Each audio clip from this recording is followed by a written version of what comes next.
Permission of the chair, we will start the free paper session, and may I invite Dr. Bharat Gurnani. He has to leave early, so I think we'll give him the opportunity to present first. And he'll be presenting his paper on a case series of frosted branch angiitis in 2 tertiary eye care centers in South India. Dr. Gurnani, please. Good afternoon, esteemed judges, and good afternoon, one and all. I'll be presenting my case series of frosted branch angiitis in 2 tertiary eye cares in South India. We have no financial disclosures to make. You have 5 minutes. Yes. Frosted branch angiitis is severe sheathing of all retinal vessels which appear like frosted branches of a tree. It was first described in Japanese literature by Ito. It's acute panuveitis with severe vasculitis affecting the whole retina. Veins are affected more than arteries and also causes diffuse acute retinal periphlebitis. The purpose of our study was to retrospectively study 7 cases of frosted branch angiitis, 4 unilateral and 3 bilateral, presenting to 2 tertiary eye care centers over a period of 3 years with a minimum period of follow-up of 1 year. We analyzed the demographics, clinical profile, challenges in management and treatment outcome of these patients. It was a retrospective study design done during the period of Jan 2016 to December 2018. 7 frosted branch angiitis subjects were recruited from 2 tertiary eye care centers from South India. The parameters assessed were best corrected visual acuity, intraocular pressure, detailed anterior and posterior segment evaluation, B-scan, OCT and FFA were done whenever needed, and specific etiology, varied presentation, treatment response and final visual outcome were documented. In our patient profile, we grouped the patient into 2 groups, immunocompetent and immunocompromised. In the immunocompromised group, we had HIV and CMV retinitis. In the immunocompetent group, we had the idiopathic, viral, Behçet's, trauma and tuberculosis as the etiology. In the immunocompetent group, the treatment was based on etiology, and the immunocompromised group, the patient was started on highly active antiretroviral therapy along with intravitreal ganciclovir. The presenting visual acuity range from finger counting close to face was 636, and the final visual acuity range from 636 to 666. We can see the wide field fundus photograph images of immunocompetent group. In the first image, we can see the pre-treatment Behçet disease patient with diffuse retinal hemorrhages, exudate, severe sheathing, and post-treatment we can see the good resolution. In the idiopathic group, we can see the severe sheathing of retinal vessels in the form of frosted branches of a tree, and the tuberculosis group, tuberculosis patient also has a severe sheathing of vessels. The white field fundus photographs of immunosuppressed group, the differences were severe sheathing along with flame shift hemorrhages and severe exudation along with few areas of retinal necrosis. The CMV retinitis patient showed good resolution as we can see the post-treatment image. In the results, the mean age of our patient population was 46.14. There were 4 males and 3 females. Anterior uveitis was present in 3 patients. Intermediate uveitis was seen in 3. The most common fundus finding was papillitis in 16%, retinal hemorrhages in 16%, followed by retinal edema in 8%. The 7 patients were given steroids and cycloplegic, 2 were given cyclosporine, 2 was given antivirals, 1 had antibiotics, 1 needed antitubercular therapy, 1 needed antiretroviral therapy, and the trauma patient needed vitrectomy and foreign body removal. So coming to the treatment, comparing the pre-treatment and post-treatment visual acuity, the p-value was significant between the 2 groups with a value of 0.0038. And comparing the gender versus central macular thickness, males had a higher central macular thickness compared to female, and the p-value was significant with a value of 0.0451. Comparing the central macular thickness between the immunocompetent and the immunocompromised group, the mean value and the median value was slightly higher in the immunocompetent group, showing that the immunocompromised group had a retinal necrosis which reduced the central macular thickness. Similarly, visual acuity between 2 groups, the immunocompetent group, the mean visual acuity was 0.50 and the median was 0.48. The p-value was not significant between 2. So coming to the discussion, frosted branch angiitis has been described by cleaners in its modified classification as primary idiopathic, secondary to sarcoidosis, multiple sclerosis, syphilis and Behçet's disease. Infectious group can be CMV, HSV, herpes zoster, Epstein-Barr virus, rubella and toxoplasma, and the autoimmune diseases includes SLE, lymphoma, leukemia and masquerade syndrome.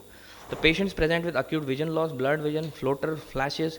There can be vitritis, iridocyclitis, vascular sheathing of retinal vessels, retinal edema, multiple interretinal and preretinal hemorrhages, persistent retinal depigmentation and prompt corticosteroid response is seen. In the battery of investigation is needed in the form of blood investigation, TLC, DLC, ESR, hemoglobin, peripheral blood smearing and syphilis serology. Other investigation like AFT, LFT, PCR, hemoglobin, Mantoux and serum ACE, hemoglobin electrophoresis to rule out masquerades, and imaging like chest X-ray, MRI and CT to rule out any tumors. Ocular imaging in OCT shows diffuse spongy edema masking the outer retinal layers. FFA shows the disc hyperemia with edema, late leakage, and 360-degree retinal edema with vascular staining. So based on our patient group, we designed a diagnostic flow chart. In the immunocompromised group, we had the age-related complex. In the immunocompetent group, we had infection, inflammation, infiltrations, miscellaneous and others, and the treatment was based on etiology. So coming to the conclusion, fasted branch angiitis is a heterogeneous entity resulting from diverse etiology. Each patient needs tailor-made investigations and management. This is the first ever case series of 7 fasted branch angiitis subjects with specific documentation of etiologies. We attempted to formulate a diagnostic algorithm for meticulous evaluation of FB in a clinical scenario. Meticulous evaluation, focused treatment, close follow-up and targeted approach is needed to improve visual outcome in these patients. Thank you one and all.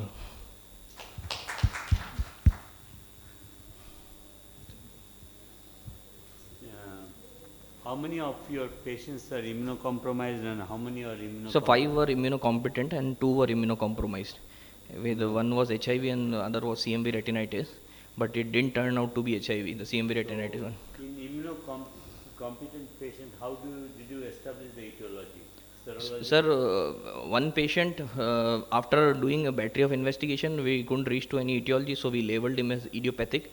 Other patient, one was Behçet's, so it had oral and mucosal lesions. Along with it responded to cyclosporine in the end. So presumptive etiology along with HLA-B51 we did. So it turned out to be Behçet's. Third had a trauma. So there was a intraocular foreign body in retinal foreign body. So when we removed the retinal foreign body and clinical examination showed the severe sheathing. Fourth was tuberculosis, secondary to tuberculosis, and last one was due to one was and we give. So fifth one was viral etiology was. So fifth one was herpes simplex, viral. Yeah, we have described rubella virus as well as the Yes, sir. I have virus causing the. So I have read your papers on this. Frosted branch, and that is a lot of papers. So for how many months or days you have followed up with patients? Sir, we had followed. There was a minimal follow-up of 1 year, sir, in all patients, and. Any complication because there was so much. Sir, complications, we didn't find any complications as such, but some patient didn't show a good corticosteroid response initially. No, actually I just want to know because there was so much inflammation and sclerosis of vessels was there. Yes, sir. So in the follow-up, have you done FFA? Maybe there will be any NVD or NV. Sir, Because for so much- yes, sir, yes, sir. So much inflammation is there and Yes, sir. your those post-treatment slides. Yes, sir. There was sclerosis. Yes, So sir. CLV areas will be there. One patient with Behçet's had a capillary non-perfusion areas with we lasered that, and later we didn't find any recurrence. Have you lasered them for non-perfusion areas or NVD or ND was there? Because if non-perfusion area is there, it's not an indication to do lasers. Yes, sir. So there was new vascularization also, so we lasered it, and there was a large area of capillary non-perfusion on FFA later on. But these patients you will have to have a longer follow-up because they Yes, sir. develop complication anyway. So we tried to, yes, sir. Prostate branch angiitis is a sign only. Yes, sir. It's Yes, a sir. kind of a sign of a vasculitis. Yes, sir. It's not a Primary diagnosis. etiology, sir. Yes, sir. It's secondary Kind to of majority. etiology or Yes, sir. autoimmune to Yes, sir. infectious. Yes, sir. Mostly infectious. Yes, sir. Okay. Thank you, Dr. Gurnani. Thank you, sir. Good day, sir. Let me ask you, have you learned Tamil? Yes, sir, please. You have learned Tamil? Sorry, sir. Yeah, Have you Tamil, learned Tamil? Theriyu, sir. You Theriyu have. solunga, Okay, sir. that's good. So, thank you so much. Sir. And now may I call upon Dr. Pragati Tiwari. Is she there? Yeah. So she will be presenting her paper on serpiginous-like choroiditis of tubercular origin, the tale of a century-old bacterium. Dr. Pragati, please.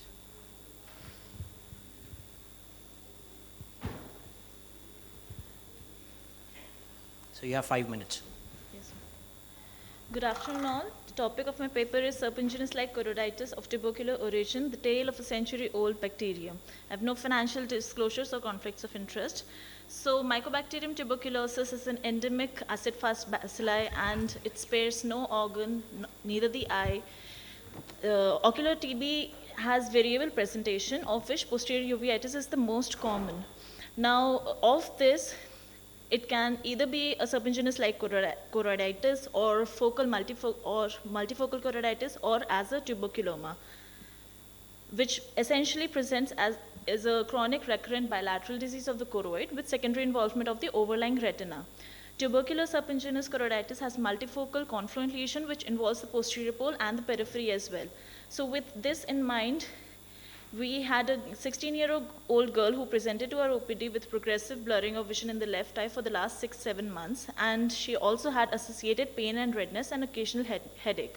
There was no history of trauma or any other systemic illness associated. On examination, the right eye was normal, the anterior segment, whereas the left eye revealed a vision of 6/60, with the anterior segment showing granulomatous anterior uveitis kind of picture with mud and fat keratic precipitates, 2+ cells and flare. And the pupillary reactions were sluggish as well. When we performed a dilated fundus examination, the right eye was normal, but the left eye showed multiple creamy colored lesions with a normal overlying retinal vessels indicative of an active multifocal kind of choroiditis picture. So with this, we started the patient on topical steroids, homatropin and moxifloxacin, and sent the uveitic profile for narrowing down the etiology. Of this, ESR was found to be raised, which was 55 millimeters, and MAN2 was positive with a redness of 16 millimeters and induration of 14 millimeters. With that, we had started the patient on oral steroids of 50 milligrams in the doses of 1 mg per kg OD dosing, and followed her up. So I'll be going through serial fundus photograph, right followed by the left. So at 1 month follow-up with on oral steroid, the right eye was again quiescent, it was the same, and the left eye was showing healing pattern. So we can see the lesions are more well demarcated now, it is acquiring pigmentation. The vision had also improved to 6/18, the KPs had resolved, and with that picture we started tapering the oral steroids. On the 2nd month follow-up, to our surprise, the right eye, which was the previously normal eye, developed a new lesion, that too parafoveally, and the vision in that eye had dropped as well to 6/18. And the left eye had shown another new lesion that had cropped up, juxtapapillary. So with that, we ordered HRCT thorax, which showed centrilobular emphysematous changes. So with a positive MAN2 and an HRCT thorax showing these kind of changes, we consulted a pulmonologist and started the patient on ATT and increased the dosage of oral steroid to 80 mg per day. So after this, the patient had shown a beautiful healing pattern over the course, and this is 3rd month follow-up. We can see the central, that parafoveal lesion that was located, it's more healed, becoming more demarcated, even the peripheral lesions also. And this was the left eye. The OCT was showing the similar picture with RP, atrophic changes in the RP. So I'll be just running through these follow-up slides. 5th month follow-up, all the lesions were very nicely scarring and showing, were requiring more pigmentation at the 7th month. At this point of time, the steroids had been slowly tapered, and she was off steroids by March, and she was maintaining a vision of 6/6, best corrected a vision of 6/6 in both the eyes. And the patient is still on ATT at 7th month as well, 8th month, 9th month. And this is the annual follow-up, and this is the last follow-up that we can see multifocal choroiditis, all the patches that are healed. So serpiginous choroiditis can be of a classical form, which is essentially autoimmune, or it can be serpiginous-like, which is infective of tubercular origin, especially in our country. So it's very important to diagnose it appropriately so that we can initiate anti-tubercular treatment as soon as possible. Needless to say, a strict follow-up, counseling the patient regarding the treatment and sticking to the anti-tubercular treatment with proper documentation is an essential key, which can help us go from a picture like this to this. Thank you. Thank you, Dr. Pragati. Sir. So the patient developed other eye Yes, sir. lesion. Is it a new lesion or is it due to the paradoxical reaction? So it was not paradoxical worsening, because at that time we had not started ATT. We had just started steroid at that time. There was a slight delay in initiating ATT. Why you have given topical moxifloxacin? So at that point of time, because of the anterior segment inflammation, it was additionally given just for that. It was later on. But what is the role of antibiotic eye drop in a uveitic etiology? So, Moxifloxacin, so obviously. another point that I could not highlight here, at that point of time, the redness that she had complained of, there was a nodular episcleritis kind of picture at that point of time. So for a few, Even for the nodular episcleritis, we would not, yes sir, yes sir, I And- think that is drug abuse. yes sir. And And one more Apologize thing, for that. You have mentioned that for till the 7th month you have given patient steroid. It was a very slow taper, sir. We had to increase the steroid when she had developed a new lesion No, in that's the. fine, but you are giving patient steroid for a longer duration and patient can have steroid-induced side effects. Yes sir. So the Can patient. have osteoporosis, can have gastric ulcers even on the lower doses. Yes sir. So And the, have you supplemented your patient with calcium? which, yes sir, Shellcal was given, and in this whole duration the patient was in consultation with the medicine department, and serial CBC and LFT, all those profile was also being done, which was coming out to be normal. We were looking out for all the signs of steroid. We were looking Yeah, out but for as of now, I think with the kind of picture you have, SLC, I think you should have gone ahead with ATT right away. I Yes, think sir. there's a possibility that she may not have developed lesions in the other eye. Absolutely, Because sir. I see that the lesions kept on increasing in the right eye also. You're lucky that the posterior segment is, I mean, the macula is still spared and she has pretty good vision. Yes, Because SLC nowadays, there's enough evidence that you should put the patients on ATT as soon as possible. Yeah, as the yes, sir. first, Did you you do s- autofluorescence? So I could not show this here because of paucity of time. I did do, in the active phase, it showed hyper autofluorescent, and gradually it became hypo. I could not show the yeah, pictures. so that's a nice non-invasive way of Yes, sir. Knowing the following up your activity patients. of the Yes. lesions. That is having a paper on autofluorescence in sarcoidosis cases. I'll be looking forward. And to how it, sir. long do you plan to put the patient on ATT? So that is something that I've been uh, 9 months. searching the literature. Yes, sir. 9 months. She is on her. She defaulted for a month actually in the middle. This currently she's on the 9th month. She'll be completing. Is she still on ethambutol? Yes, sir. And we're screening for the continuation phase. Yeah, Yes, sir. Yes, sir. I think there's a regimen available because if you send her to a DOT center, they will give ethambutol. So I think there's a regimen available where you can give ATT sans ethambutol. So I think that would be a good Okay, idea. sir. Okay, sir. Okay. Thank you so much. Thank you, sir. So I call upon Dr. Laba Bhandari. Is she there? Is he there? Ah, yeah. So he will be presenting his paper on sympathetic ophthalmitis following penetrating ocular trauma, a rare case report.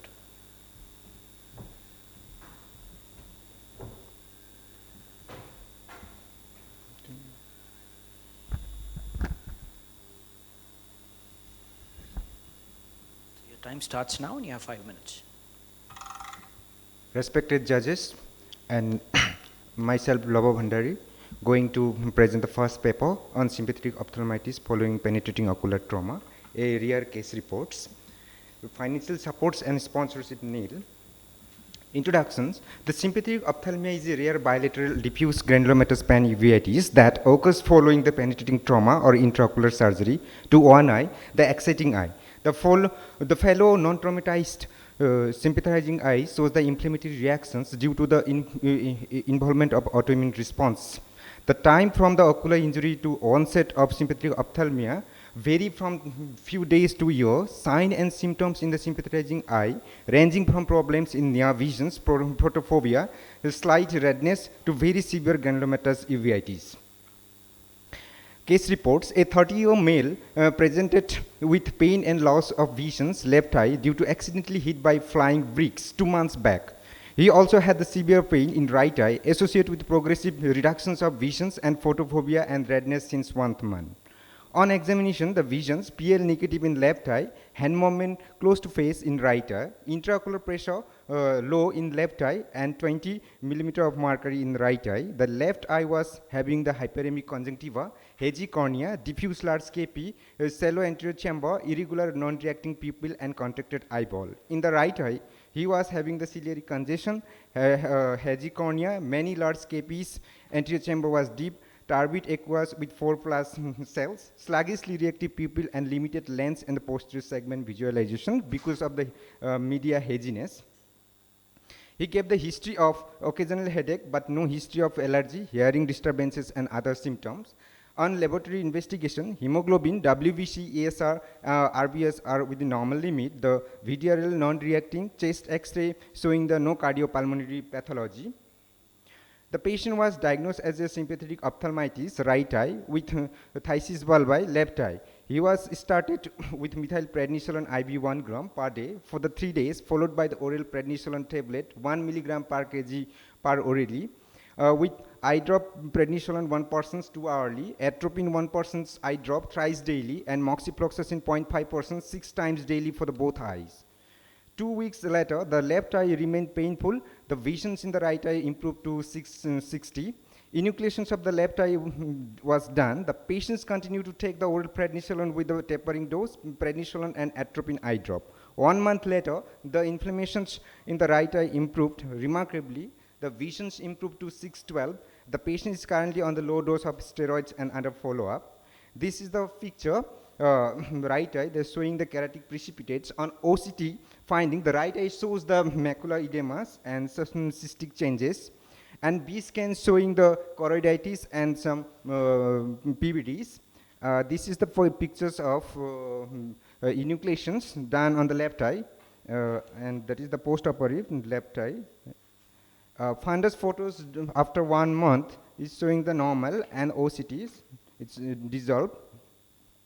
The discussion, in this particular case, the typical features of sympathetic ophthalmitis occurs 1 month following the trauma. The both eyes shows the intense inflammatory reactions with large capes and turbid aqueous. The etiology and pathophysiology of the disease is still unclear, but it's largely thought to autoimmune in nature. Conclusion, in this particular case, the onset was insidious. Classically, patients present with bilateral uveitis associated with mutton fat capes and moderate to severe vitritis and choroiditis. Diagnosis of sympathetic ophthalmitis is primarily based on the patient history, clinical finding, and history of the ocular surgery or trauma. After onset of the sympathetic ophthalmitis, corticosteroid therapy that targets the inflammation systematically is considered the mainstay of the treatment. However, the long-term use of corticosteroids has been problem. They are associated with the development of cataract, glaucoma, plus major systemic adverse effects such as diabetes mellitus, adrenal insufficiency, arterial hypertension, and osteoporosis. These are my references. Okay. So, Why you put the patient on moxifloxacin? Sir, actually there is some inflammations was there, sir. That's why actually there is no rule of giving the antibiotics, eye drop. You have done a good job by putting the patient on IV methylprednisolone and salvage the vision, because it's a one-eyed one. why did you go ahead with an enucleation? Yeah, that's the question. What's Why did you enucleate the other eye? actually that patient came after 2 months, sir, and he has a hand movement close to face, and that patient there is no any use of that one PL No, but negative. then how have you helped the patient by doing an enucleation? Because enucleation in SO is controversial, and they say that even if it is done within 2 weeks, it still Yes, has sir. some role, but after 2 months or 3 months, It's not done for it's not required. We have to prevent it. Yes. Right. The other thing you can do is, because they need very long follow-ups, they can still Yes. keep having recurrences. So I think you should top up your medication with immunosuppressive agents. So once you taper the dose of steroids, by Yes. then the immunosuppressives will pick up. So it will be a good idea to keep them on a long-term follow-up and watch them closely. How would you follow up these patients? Actually, that patient was tea garden patient, sir. That his village was very far. We told him to come after 1 month or like that, sir. But I think that follow-up is required, and you should have started immunosuppressive agent. If you have started immunosuppressive agent, I think that you don't need any surgery for the other eye. Because the pathophysiology of this disease is totally different. And by virtue of only steroids, you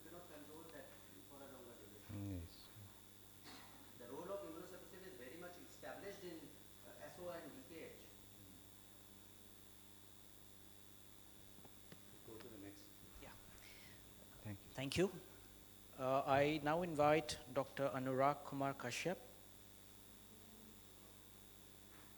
Is he there? Anurag Kashyap is He's there? not there. Okay, so then Dr. Shweta Ravichandran for her paper on outcomes of scleritis from a single center or retrospective analysis. Dr. Shweta, please.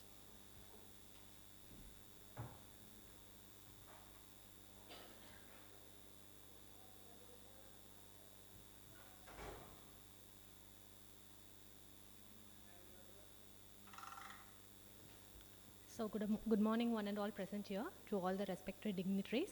So myself Dr. Shweta Ravichandran, I will be presenting on outcome of scleritis from a single center, a retrospective analysis, no financial interest. So introduction, scleritis refers to the inflammation of the sclera. It can be anterior, intermediate or posterior depending on the anatomical involvement. Systemic association is reported in about 50 to 80% of the patients according to the various studies. Anti-inflammatory therapy is timely essential as to prevent the visual loss arising out of the secondary corneal or retinal complications. Recurrent necrotizing and posterior scleritis warrant the oral immunosuppression to prevent the catastrophic sequelae.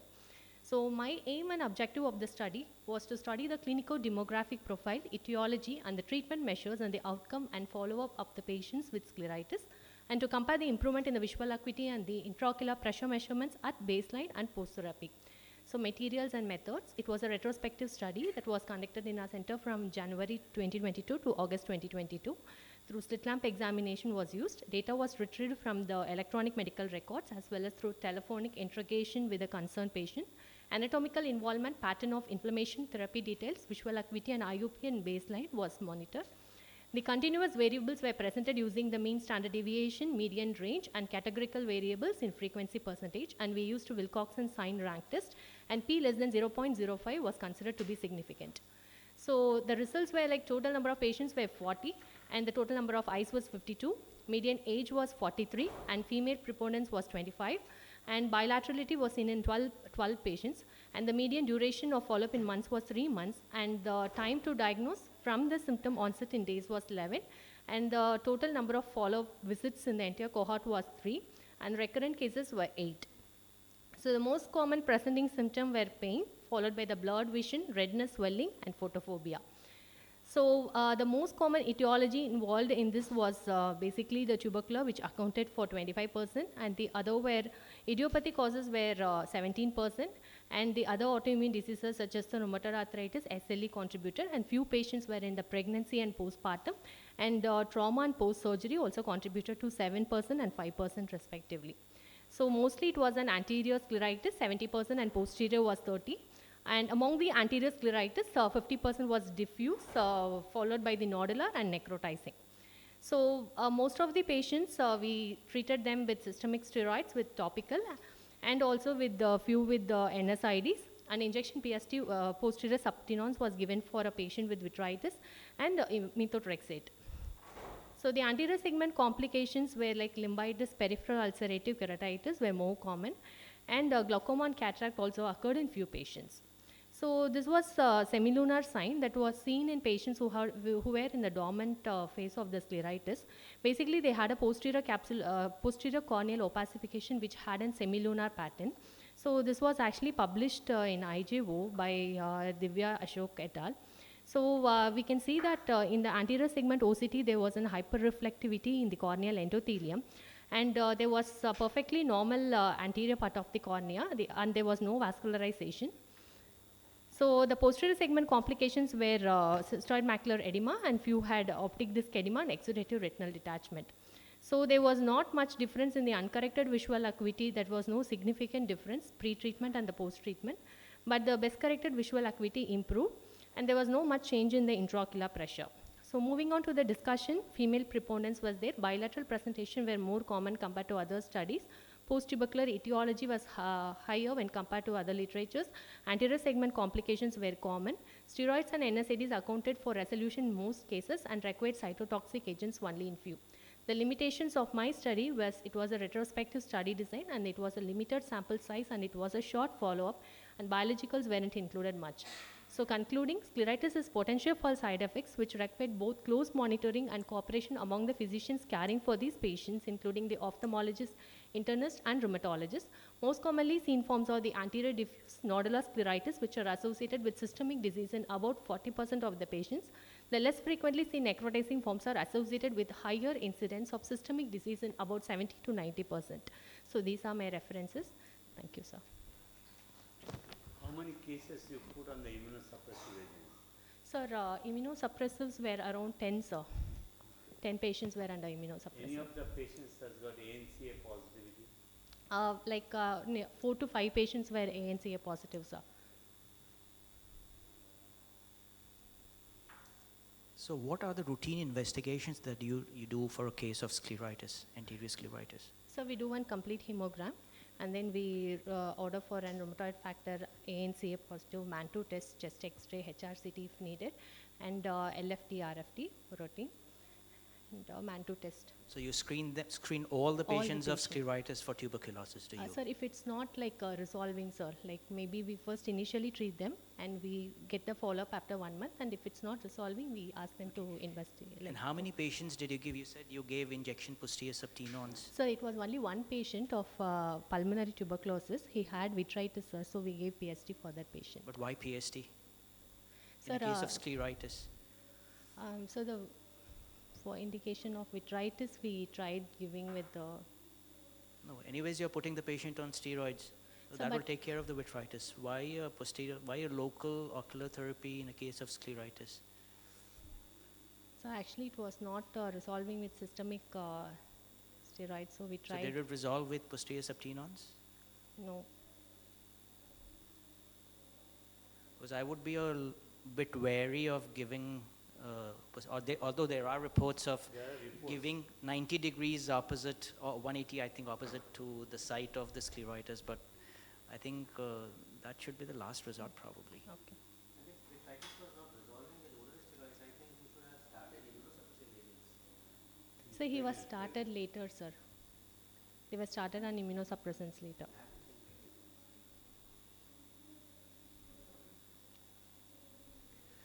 Okay, thank you. Thank you, sir. So may I call upon now Dr. Aditya Anand? Is not there. Dr. Shivangi Kapoor for her paper on ocular manifestations in HIV/AIDS patients at a tertiary eye care center. Dr. Shivangi. Good afternoon, everyone. HIV is a dreaded virus that significantly deteriorates the quality of life of affected individuals. One of the most stigmatized clinical conditions in today's world, the main pathological process being the depletion of CD4 T cells. Ocular manifestation is usually a late presentation, but can be the primary or the only presentation, thus can implicate the prognosis of the disease. So the aim of a study is to document the various ocular manifestations in HIV/AIDS patient at a tertiary eye care center. Study was conducted between January 2014 to December 2020. Total patient included in our study was 92. Most of the patient had been diagnosed to have HIV infection and were referred to us for evaluation of their ophthalmic status. Clinical profile, demographical characteristic, ocular and systemic evaluation was done, and detailed ocular examination was done. Diagnosis was established by ELISA and Western blot method. Out of the 92 patients included, 75 patients were male. Age range between 5 years to 65 years, and most of the patients were between the age of 20 to 40 years. Visual acuity at presentation, most of the patients were having visual acuity between 6.6 and 6.12. One patient was PL denied. 74 patients were having a heterosexual mode of transmission. Blood transfusion related mode of transmission was seen in 11 patients. So out of the 92 patients included, ocular manifestations was seen in 35 cases, that is 38% of cases, 23 were male and 12 were female. Out of the various manifestation, CMV retinitis was seen most commonly in 13 patients. HIV retinopathy was the second most common manifestation seen in our case. Retinal detachment, herpes zoster, chorioretinitis, optic atrophy, progressive retinal necrosis, vitreous hemorrhage, and molluscus contagiosum were also seen.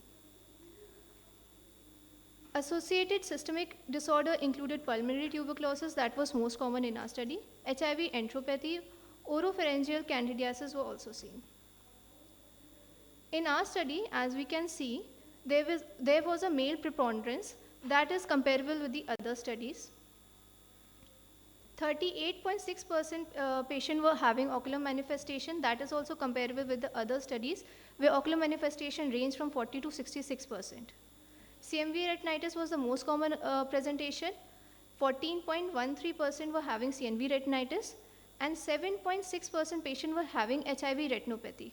This is comparable with the Vishwas et al. Study, but when we compare this with older studies like Evan et al. And Jabs et al. Study done in Kenya and USA, we found that HIV retinopathy is more common than CNV retinitis. So in our study, 38% of patients were having ocular involvement, with the most common age group was between 21 to 40 years. Heterosexual mode of transmission was the most common mode of transmission, and there was a male preponderance noted. CMV retinitis was the most common presentation. So to conclude, the clinical profile of HIV-associated uveitis has undergone a drastic change with the advent of the antiretroviral therapy and immune reconstitution. Profile and prognosis of HIV-associated uveitis will undergo further changes in the future as new treatment and finally a cure becomes available. Thank you. How many percentage of the patients has been on CART, combined antiretroviral therapy? It's quite surprising that you have got still 30% people, 34% people having ocular lesion. Yes, With the sir. advent of highly active antiretroviral therapy or combined antiretroviral therapy, the lesions as CMV retinitis and other opportunistic infection has gone down quite drastically. Yes, sir. So we have seen in other studies that after the starting of the antiretroviral, the ocular manifestation, as it is a late manifestation, it has reduced. But in our study, we found almost 36% patient with ocular manifestation. Good.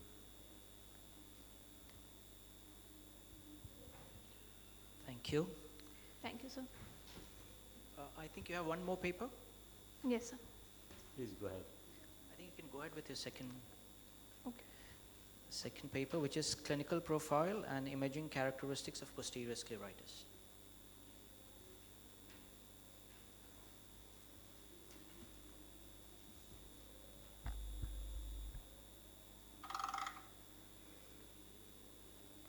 Good afternoon, everyone, once again. Posterior scleritis is an uncommon scleral inflammation. It has a various manifestation and it is an unknown entity, so it is often misdiagnosed, but when treated, it has an excellent response to anti-inflammatory medication. So in our study, the aim of a study is to study the clinical profile and imaging characteristic of posterior scleritis in a tertiary eye institute. For this, a retrospective analysis of 37 eyes of 27 patients were done between January 2013 to December 2020, with the mean age of follow-up of 23 months that ranged from 1 to 120 months. In our study, mean age was 46.47 years, with the range of 15 to 70 years. We can see when we saw the distribution of according to the age and sex, female preponderance was seen, and it was noted that below the age of 40 years, only female patients were included. So overall ratio of female was 74%, and unilateral case was 76% in our study. Large number of patients, that is 56.1% of patients, there was no associated systemic disease, followed by rheumatoid arthritis in 9.75% of cases, tuberculosis, SLE, and other such association. Anterior segment manifestation, 14 patients had no anterior segment manifestation, followed by conjunctival hyperemia, aqueous cells and flares, cataract, raised IOP, proptosis, and shallow AC. In posterior segment, subretinal fluid and choroidal folds was the most common manifestation, followed by disc edema. Investigation were done.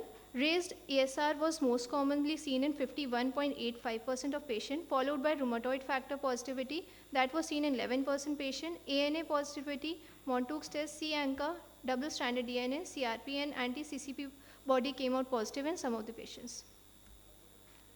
USG B-scan was done. Choroidal thickness, increase in the choroidal thickness was noted in 100% of patients.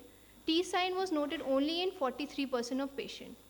Exudative RD, scleral thickening and choroidal detachment was seen as follows. Fundus fluorescent angiography revealed macular edema and pooling of the dye in 37.83% of patients. Disc leakage and pinpoint hyperfluorescence was seen in 21.62% of patients. 33% of patients were treated with systemic steroid, and NSAID was added in 26% of patients. 41% patients were shifted on immunosuppressive agents. So the outcome of our study was a complete resolution that was seen in 20% of patients. Retinal epithelial defects were seen in 20% cases, and scarring was seen in 18% cases. So the average age in the largest series of posterior scleritis was 49.3 years. In our study, it was 46.67 years. Female preponderance was seen in almost all the studies. Idiopathic posterior scleritis in previous recorded series was 68.68%. In our study, it was 56.1%. So to conclude, ultrasonographic abnormality include increased thickness of the ocular coats, T sign and retinal detachment, subretinal fluid. Fluorescein angiography may add useful additional information in selected patient. Non-steroidal agent, oral steroids, periocular steroids have been used successfully in the management of posterior scleritis. Complete resolution of inflammation often takes several weeks. Patient with loss of vision, evidence of optic nerve involvement, and systemic disease need aggressive immunosuppressive therapy. These are my references. Thank you. Posterior scleritis is one of the diagnoses you should always keep in back of mind. It often we forget that there is an entity called posterior scleritis. It can mimic serous retinal detachment, VKH, Yes, sir. and choroiditis, and particularly it occurs in the children and the ladies. The pain on the movements of the globe is classic, but it may not be present often. And ultrasonography clinches the diagnosis. Yes, sir. Whenever you suspect a posterior scleritis, get an ultrasound done. Yes, sir. Rescan. Did any of your patients have anterior scleritis as well? Sir, anterior scleritis. Yes. So few patients had anterior scleritis, anterior manifestation was seen. Few patients also were having reaction in the anterior segment. Nowadays they call it panscleritis, anterior scleritis and posterior scleritis combined, we call panscleritis. Okay, thank you, Dr. Shivangi. Thank you, sir. Is Dr. Anuja Patil there? Yeah. So I invite you to present your paper on first contact investigations in patients with uveitis.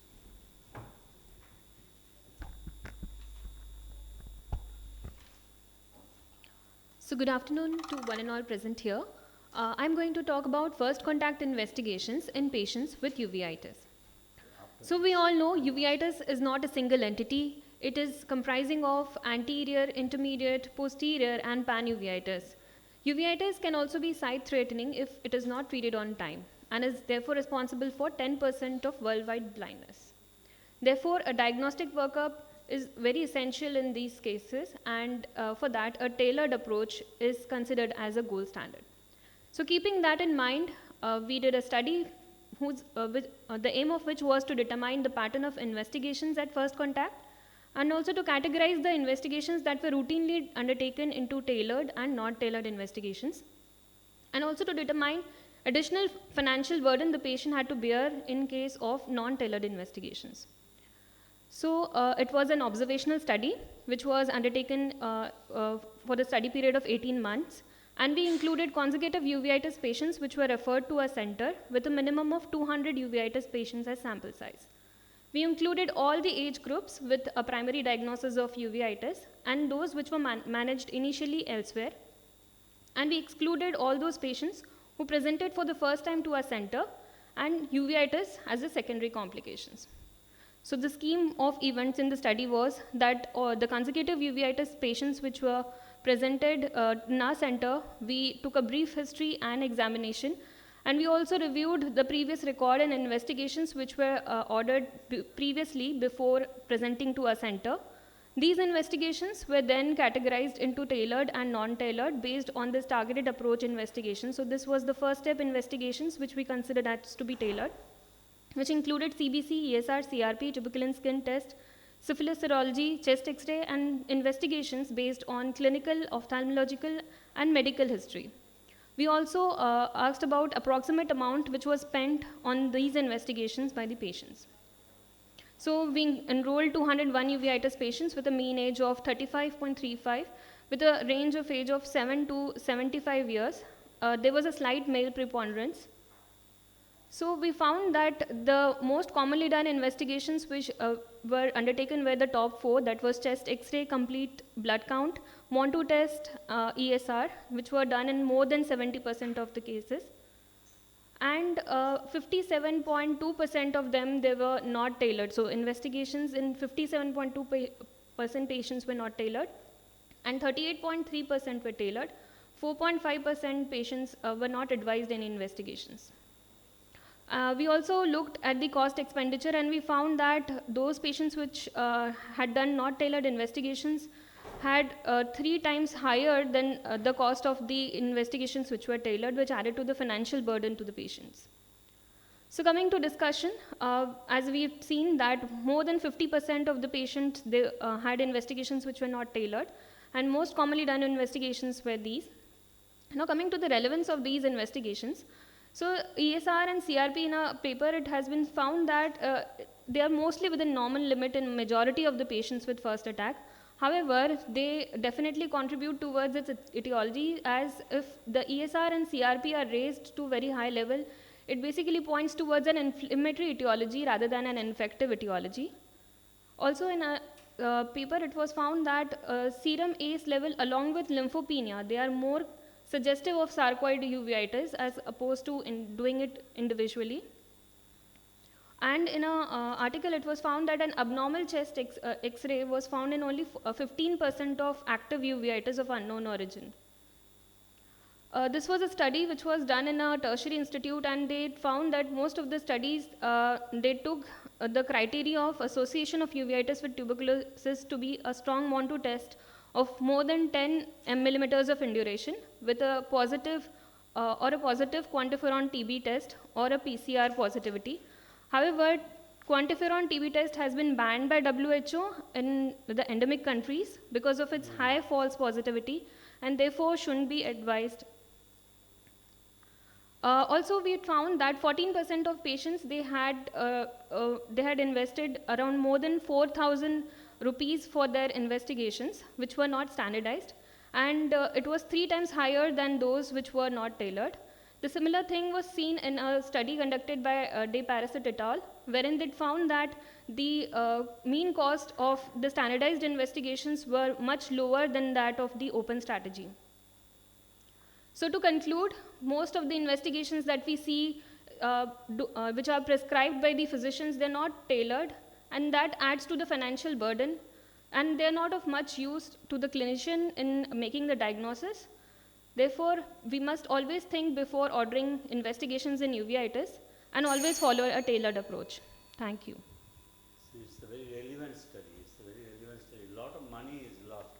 Yes. I see a 3-year-old child getting HIV testing done, or a case of a typical case of choroiditis. People are doing that HLA-B27. Yes. Is a waste of money. You have done a very relevant study. Congratulations. Thank you, sir.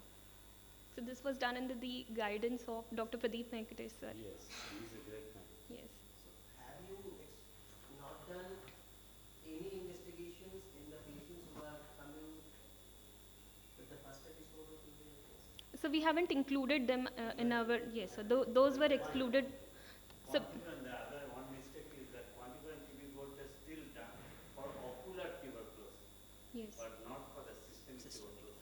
yes, Pulmonary tuberculosis, they are quantiferon TB gold test, they don't feel that much valuable. yes. Thank you.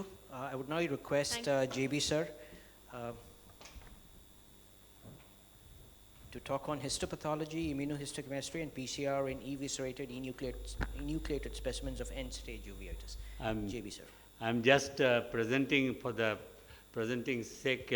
I enjoy presenting the free paper because it is the hard work which we try to communicate, and I'll be talking on histopathology, immunohistochemistry, molecular biologic study in eviscerated and nucleated specimen of end-stage ocular inflammatory disease, which often we think are useless, and the patient feels that no information can be gathered.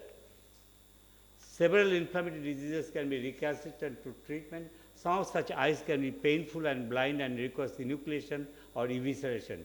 Histopathology, immunohistochemistry, and molecular biology study can be done in such cases and can unravel many mysteries.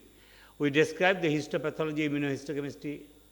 We describe the histopathology, immunohistochemistry, and molecular biologic study, and a retrospective chart analysis is a 45 18 eviscerated or enucleated globes secondary to the intractable ocular inflammation over a period of 10 years we collected, and we did that study. I will discuss each case scenario independently in subsequent slides. First is the tubercular uveitis. 42-year-old man, old woman, dimness of vision in the right eye for 50 days, developed exudative mass near the macula. Her raised serum ACE and positive coem test indicated possible sarcoidosis.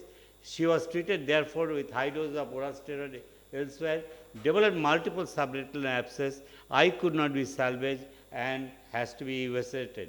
And the evisceration, this is the photograph of the fundus showing subretinal abscess.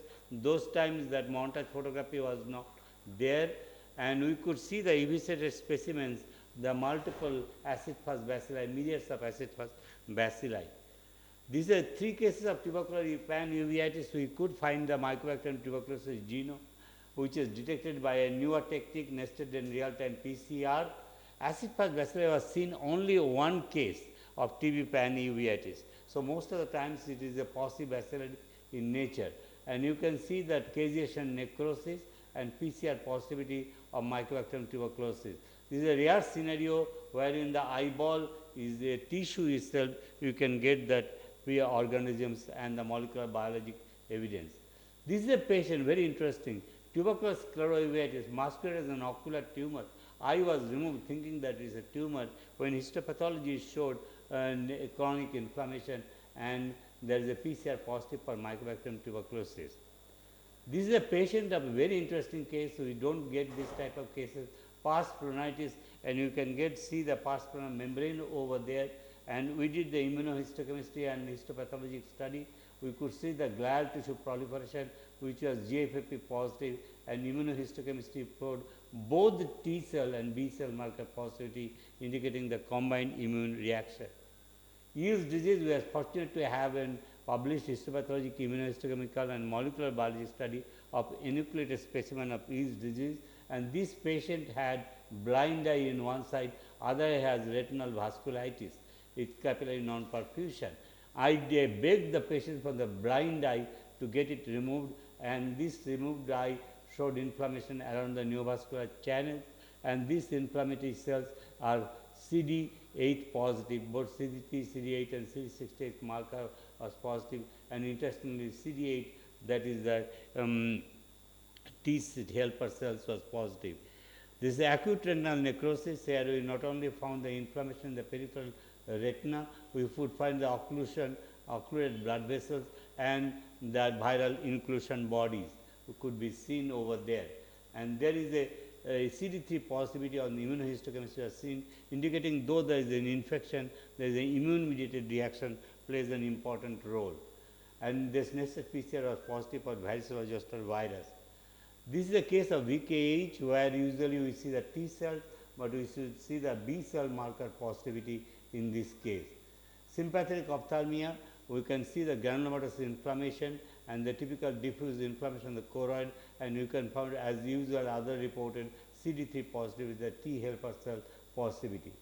Tubercular scleritis in a patient with rheumatoid arthritis. This is a 52-year-old woman who has rheumatoid arthritis. We are thinking that is a autoimmune disease. We pumped her with steroid immunosuppressive agents, even IVMP. Patient eye became painful and blind. The eye was enucleated. The patient died with a CNS tuberculosis, and we could find out this is a globe which got perforated from nodular scleritis, and we could find out the granulomatous reaction, and PCR was positive for Mycobacterium tuberculosis. In summary, contralateral blind eye of the bilateral disease can provide valuable information on histopathology, immunohistochemistry, microbiology and molecular biology study.